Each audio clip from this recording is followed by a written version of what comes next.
So here we've got our new front subframe for our Formula Drift RX-8. We just set up our WiseFab BMW front steering rack mounts, and this gives us the ability to get rid of the factory electric power steering and run a traditional hydraulic steering rack, and it also is in conjunction with the WiseFab kit.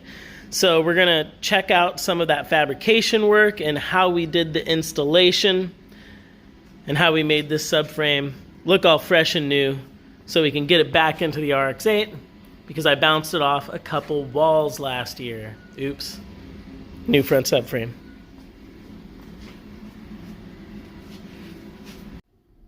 Starting off with some grinding, cutting, we're getting rid of some OEM mounts for the OEM electronic power steering and some other just bracketry that is completely unnecessary for a race car or drift car, hot rod, something that's not going to run those OEM mounts that you can see us prying on right there. So with those removed, the subframe is pretty cleaned up. You definitely want to sand those down, clean everything up real nice. But the holes right there you can see in the picture are actually part of the alignment that you're going to use with your WiseFab mounting jig right there.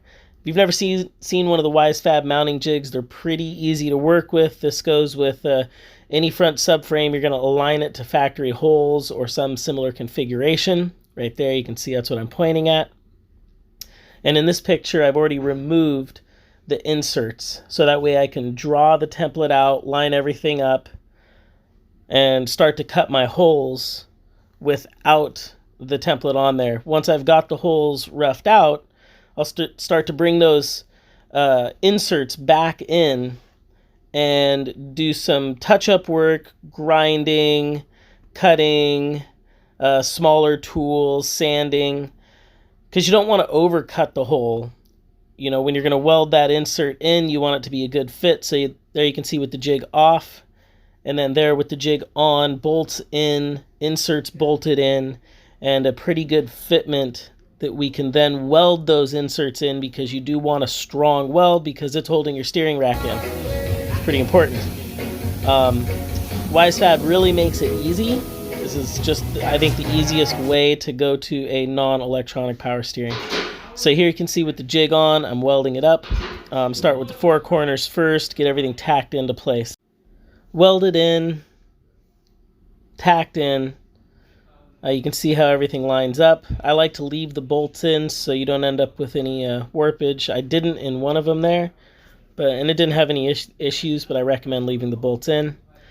And then final welding, go through, keep it nice and hot, weld it in good. On the bottom, you've got to grind your access holes. And there you can see we're still just knocking some of the old mounting points down, so when we paint this, it looks good. And there's actually the subframe we're replacing, which was in my Formula Drift car. So when we get that out, we'll swap them to this new fabbed up front subframe. I do a few more modifications on my subframes, but that's the rack inserts. That's how to get that BMW rack right there into a Mazda RX-8. WiseFab, thank you very much for the kit. I know it goes with the WiseFab Drift kit, but I know people have used the same setup in hot rods, road race cars, just minus maybe some of the control arms. We wanted it to look good. We cleaned it up. I put a couple notches in the front subframe for access to the power steering lines. It's not 100% necessary. It's just something I do. And you can see with everything sanded down, everything painted, it looks fantastic. Basically, brand new factory refabbed RX-8 front subframe to run a traditional power steering rack that's a BMW steering rack. I believe it's the 328 steering rack. I could maybe post the part number or some WiseFab information down below. But basically, it's all based off the WiseFab Drift kit from our drift car. So follow KMR. We've got a bunch more footage. I had COVID, so I had to take a couple weeks off, but we're catching up and Thanks everybody who subscribed.